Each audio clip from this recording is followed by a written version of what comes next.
All right, guys, today is potato planting day. What I've got going on, these are the potatoes that I chitted, I don't know, 3-4 weeks ago.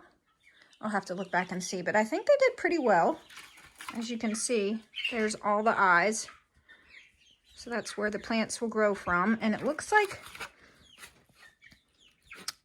pretty much all of them did well. I'm looking at them and I don't see any that don't have any eyes. So, yay, success. And I've got my labels for everything ready to go. Trying to do that before I get started planting because I forget. I got those ready. I've also got what I'm going to companion plant around the outside border of the bed. I've got some beans. 4 different types of bush beans that I'm going to try to grow, and then some flowers. So I'm going to do like a bean plant, then a flower, bean plant, then a flower, all around the outer edge of my potato bed. The bean plants actually help potatoes because they share nitrogen. They actually will collect nitrogen in their root systems, and then they'll share it with the potato plant, which the potato plant loves. And then the flowers that I'm planting are kind of, I guess, some of them attract different types of insects that will maintain and kill or eat the other insects that might damage my potato plants. And then some of them actually deter the types of insects that I don't want near my potato plants. So I've got marigold, cosmo, nasturtium, and calendula. These are all types of flowers that are good to plant with potatoes. And then I'm actually going to put quite a few different amendments this year. You don't have to use any of this stuff or, all of this stuff, but I'm just going to I have it, so I'm going to give it a shot. And I'm going to mix up a bucket of all of it together. And then in each planting hole, I am going to mix like a little handful of this into the hole, into the dirt where I'm going to place the potato. I'll show you how I do that, but I'm going to use this triple phosphate as well as some Epsom salt. This type of vegetable and tomato fertilizer, it actually says it's got bone meal in it, so I'm not going to add any extra bone meal, which bone meal is for the phosphorus, which that should triple superphosphate should take care of that. But if you look at this, it's very granular, so this will take a while to break down, whereas I'm also using this one, tomato tone, and this one is much more fine and ground up, so I'm going to use some of this as well. And then I'm also going to add in some blood meal. So I'm going to have a bucket of that ready to go, all mixed together, and then just, like I said, add a handful into each planting hole. So we are going to be very careful as we load these up, because you don't want to, these will break off, the eyes will break off very easily, and you don't want that because this is their growth points. This is where the plants are going to grow, and if you break them off, then no plant. So very gently we are going to load these up into the basket and carry them down the hill, ready for planting. I hope it's not too windy. So I've got my basket of potatoes and my bucket of fertilizer, my beans and flowers, and my labels. Potatoes in my area, I can actually plant and harvest them twice a year. So plant them really early spring, and then also you can plant them after you harvest in probably like mid-June to late June, early July. You can plant again and then harvest them again before your first frost, which is what I am going to try to do this year. Potatoes are a part of the Solanaceae family, which other vegetables or fruits in that family are tomatoes, peppers, eggplants.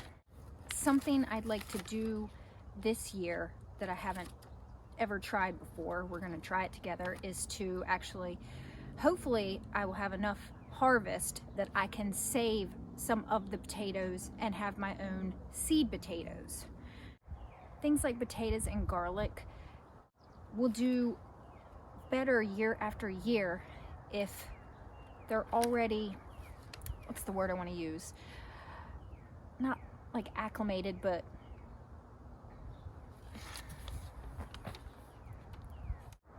I guess acclimated would work. Acclimated to your climate, to where you're planting them. They will be better prepared for diseases and the weather and things like that. Okay, so let's get to planting. I think I'm gonna lay them all out and see how many I have.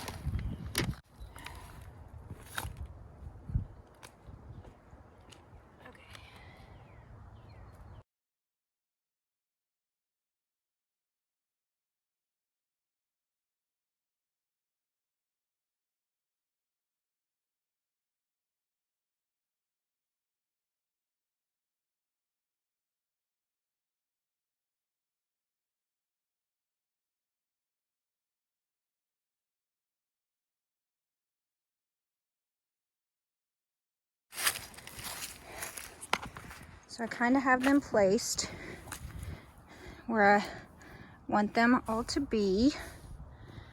And I had, I think, just enough room for them all.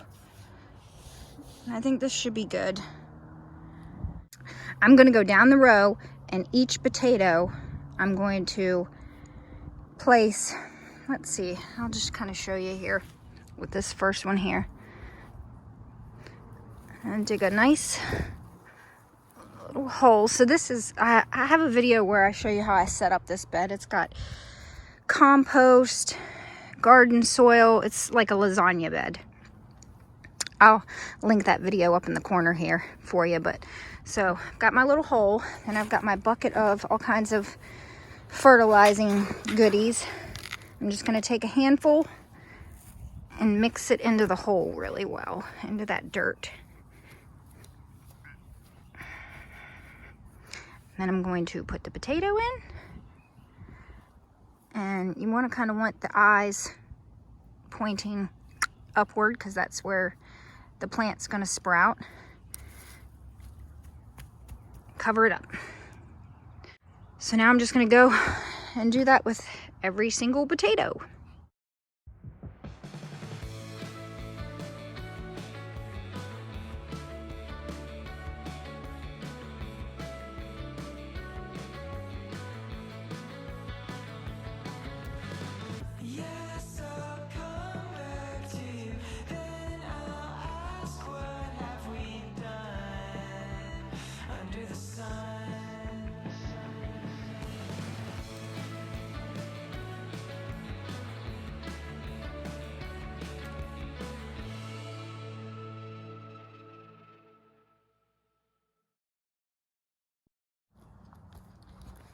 I have some fertilizer left over. I'm just gonna sprinkle this evenly all over the top.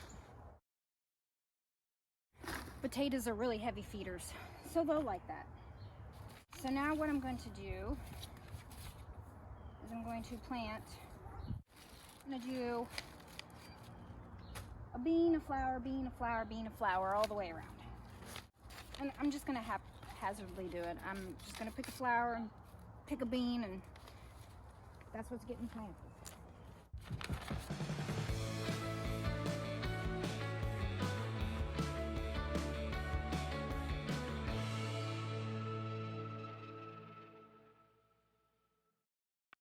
All the beans and flowers are planted. The last thing I'm going to do is I'm going to cover the whole thing with this.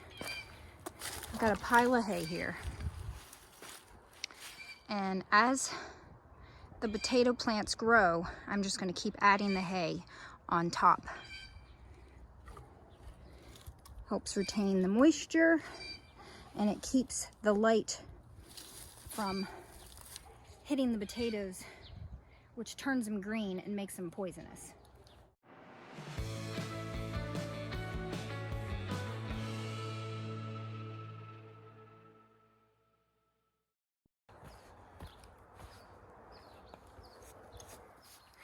As far as watering goes, I'm just gonna have to, I don't have an irrigation system down here on this cliff mountain, so I'm just, hold on, ton of hay in my shoe. I'm just gonna have to bring the hose down and water them. They like regular watering, so if it doesn't rain for a couple of days, I'm gonna have to come down and water on the days that it doesn't rain. But the hay does help hold in the moisture, so hopefully I won't have to water too much, but just keep an eye on the plants, the potato plants. And also you want to make sure that you bottom water like you do tomatoes. You don't want to actually water the plant itself. That can cause more diseases to occur, like blight and other things. So you want to make sure that you're watering underneath of the plants. Of course you can't change the rain. If it rains, the plants are going to get wet, but you should try to limit it if you can. Not the rain. Don't limit the rain, but when you water, don't hose down the plants. When you have control of it, have control of it. Well, they're planted, and it's probably going to take about 2 weeks before we see any greenery popping out of there, but I'll keep you updated. When I see something, I'll record it and show it to you. Oh, the reason why I like this like raised, no dig lasagna bed type of way of planting potatoes is because harvesting is so easy. Me and my daughter literally just used our hands and dug up the potatoes last year, and we harvest them within like 20 minutes. It's just, there's really no digging involved because the soil is so loose, and it was just so much fun. I guess I'll tell you about harvesting too. When you do harvest them, you don't want to clean them off. You want to leave them dirty, and you want to put them in a dark, around 55 degrees dark area, like the basement would be a good area. And that's what I do. I just line them up in like on top of some cardboard, dirty, and just let them cure that way. But I think that's about it for this video. I hope you enjoyed it. Please subscribe and click that like button if you enjoyed watching me plant the potatoes, and I hope you enjoy your day.